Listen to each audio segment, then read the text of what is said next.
Welcome to HortTube. My name is Jim Putnam. In today's video, I'm going to be prepping an area here for pansies for the winter, and it'll be summer annuals next year. And I'm also going to be planting bulbs in this space later. It's been extremely warm in my area, and quite frankly, it's probably a little too early to put pansies in the ground. This is about the time, October 1st to October 15th in my zone, which is 7. Is the time to put pansies in the ground, and it is October 2nd now, but the soil temperature is still a little too warm. I have a soil thermometer that I can stick down in the soil here. Pansies like to be planted when the soil temperature is 65 degrees or below, but it can't be 45 degrees or below, or the roots won't be active and they really won't get rooted in and established and be protected for the winter. So we like to get them in when the soil temperature drops down to 65 degrees. That gives us several weeks before the soil temperature reaches down to 45 degrees. My soil temperature here is still right around 70 because we were in the 90s last week, and it's supposed to go back up to the upper 80s the end of this week. I think the first of next week I'll probably go ahead and put them in. The nice thing about these soil thermometers is they take some of the guesswork out of when to plant some annuals. It's especially effective for vegetables in the spring. Most of your summer vegetables want the soil temperature to be at least 65 or above. Let's say your frost-free date is like mine, it's about April 20th. That's our average last frost. We can get a frost one side or the other of that. If you just race right out on April 20th and put in your tomatoes, if the soil temperature is still below 65 degrees because you've had a cool spring, your tomatoes aren't going to do anything. Let's say I wait a week and a half later, wait for the soil temperature to come up, and I put mine in, they're going to finish about the exact same time because when the soil temperature is going to be when that plant's going to start to root in and start to take off. We're going to finish at the same time, and once every few years, yours are going to get nuked, or you're going to have to offer them a lot of protection because you're going to get a late frost. So I use a soil thermometer for that in the spring. Just wait till the soil temperature reaches 65 and I'm past my frost-free date, and stick them in the ground. So that's what I use that for. And then, like I say, in the fall for pansies, I always use this thing, stick it in the ground. When it reaches 65, you put them in as quick as possible because we want to get them as established and anchored in as they can possibly be to survive the winter well. So what I'm going to be doing to get this space ready, I've got a pine straw layer here. I'm just going to pull it away completely. This soil's not bad under me. I've had mulch on it for years, and it's in pretty good shape compared to the rest of my yard, which tends to be heavier clay. I am going to mix some pine bark soil conditioner in, which is just a aged pine bark product. If you pull a shrub or a tree out of a container, typically you're going to see it's grown in some sort of bark. Most of the time it's pine bark that's been aged like this. It's great for incorporating into the soil and preventing that soil from recompacting, and also creating some drainage space so water can pass through it a little more easily. I'm going to add a couple bags of compost as well. I bought an electric tiller. I have a gas tiller at the nursery, but I bought this little electric tiller to use at home for these little small jobs. Should make pretty quick work of this space. We'll see how much power it has. I've actually never used an electric tiller, so I'm about to find out how good that works. I limed this space a few days ago. I need about 100 pounds of lime per 1,000 square feet, and I only put out 40 pounds. That's all I want to put out at one time. To correct this, I bought some fast-acting lime that I'm going to add to this and incorporate that in as well. This little bag here covers about 400 square feet.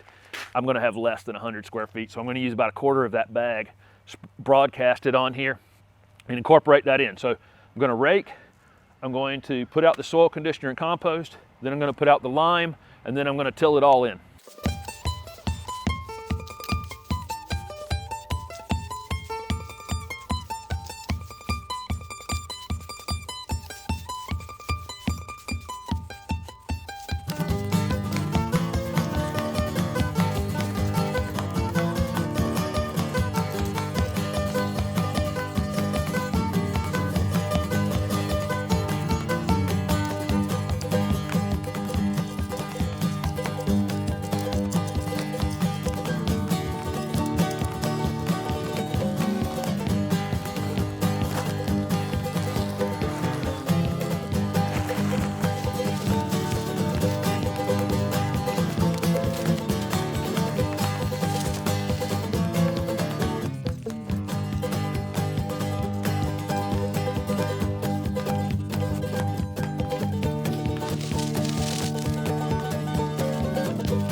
broadcast this lightly over the top, this fast-acting lime.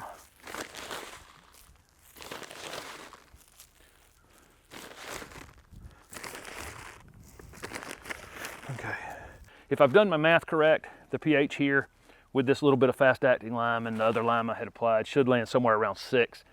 Pansies would prefer the pH a little below 6. The bulbs I'm putting in here would like the pH a little above 6. So I'd be splitting the difference if I could actually land there.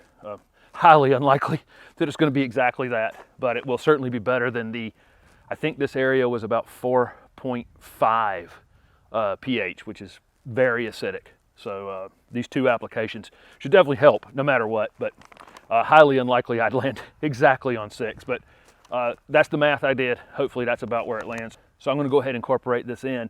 I've got my main irrigation line runs right behind me here, and I have some irrigation in that turf. I really don't do a lot of turf maintenance, but I did put irrigation in my turf when I first did my initial landscaping at this house. I'm going to cut into this line right here, and as I develop this side of my property, which is going to be mostly a white garden, I think I said that in my planning video. Most of these pansies are going to be white, but I like to put a little pop of blue in them. I'm going to do the same thing with the bulbs. I'm going to have lots of white bulbs, all different types of bulbs, and I'm going to have a pop of blue or purple, which really stands out a mile away when you do that. But I'm going to cut into this irrigation line back here, put a box in, and put drip irrigation in this entire space over here as part of this project.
That thing's really not bad.